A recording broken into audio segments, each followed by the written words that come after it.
Story time with Mr. Beat. What is groovy? My name is Mr. Beat. George Washington once warned against the passionate loyalty to political parties. He said that they would only divide the country. Well, he was right. But throughout American history, there have been many political parties. One such political party was the Whig Party. And let's just get this out of the way. No, nearly every member of the Whig Party did not wear wigs. Here is the story of the rise and the fall of the Whig Party. Once upon a time, there was a president named Andrew Jackson who really shook things up after he took office. He expanded the power of the executive branch by doing things like destroying the Second National Bank of the United States, sending troops to South Carolina during the nullification crisis, and vetoing nearly every bill that came across his desk. A group of Americans became more and more afraid of Jackson. They labeled him King Andrew and called him a dangerous man on horseback. One of these critics of Jackson was a well-respected senator from Kentucky named Henry Clay. He decided Jackson's opponents needed to organize against Jackson, and in 1831 he started planning a new political party. Clay and other political opponents of Jackson called themselves Whigs, named after the term many patriots referred to themselves during the American Revolution, which showed that they hated King George III.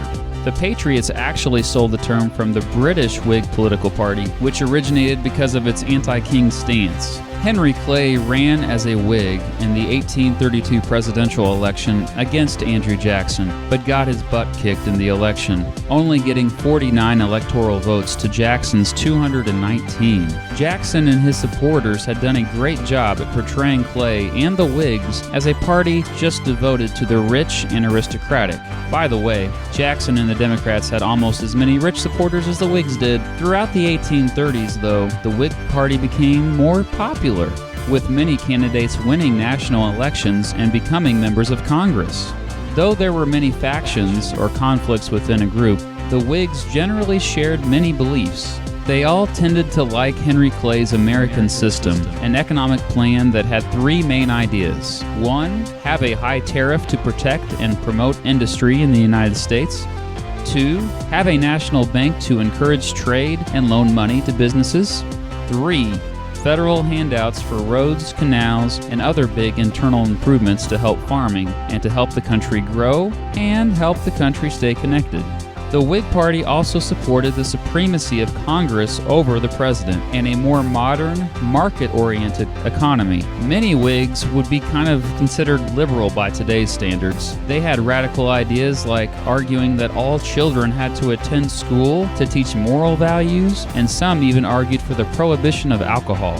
Many were anti-slavery and against Indian removal. In 1839, the Whigs held their first national convention and nominated Old Tippecanoe for president. Well, that wasn't his real name. His real name was William Henry Harrison, and he was given the nickname Tippecanoe, leading U.S. forces against Native Americans in the Battle of Tippecanoe back in 1811. So obviously he wasn't exactly against Indian removal, but like I said, there were many factions within the Whig Party. In 1840, he became the first Whig elected president, but at the age of 68, also became the first president to die in office, just a month after taking office. His vice president, John Tyler, took over and was the second Whig president, although he was technically a wino, Whig in name only, because his views tended to be mostly of the Democratic Party.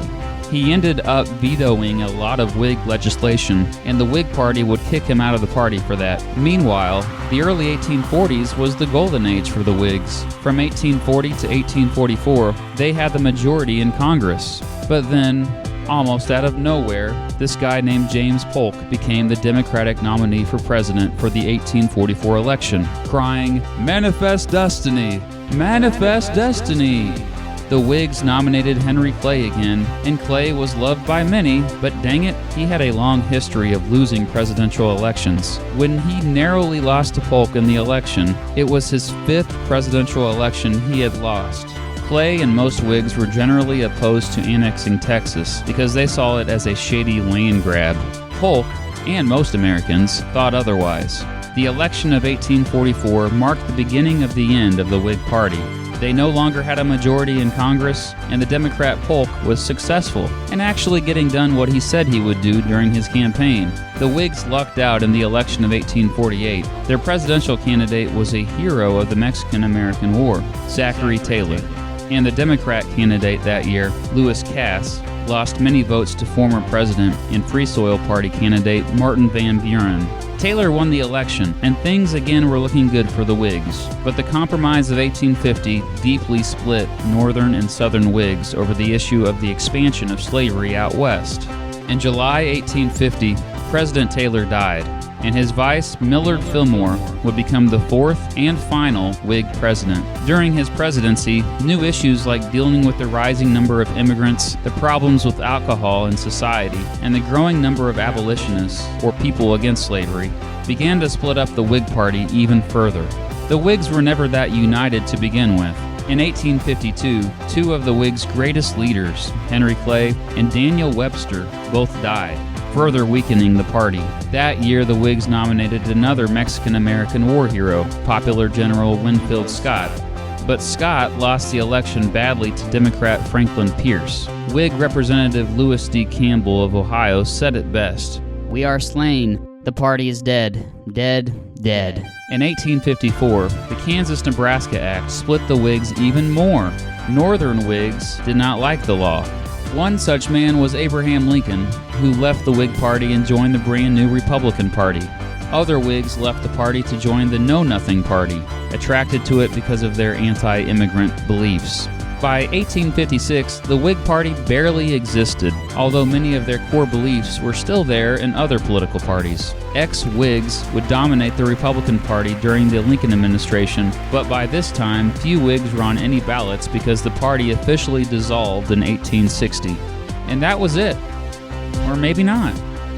Flash forward to 2006, and a group of people in Florida tried to revitalize the Whig Party, but it was short-lived. In 2008, a group of Iraq and Afghanistan war veterans formed the modern Whig Party, with many of the same principles of the historical Whigs. They've won a couple of local elections since then, and now claim between 25,000 to 30,000 supporters. So maybe I spoke too soon. Although the modern Whig Party does have its differences with the old Whig Party, nonetheless, one thing remains clear: political parties can rise just as quickly as they can fall. And the Whig Party was no exception. The end.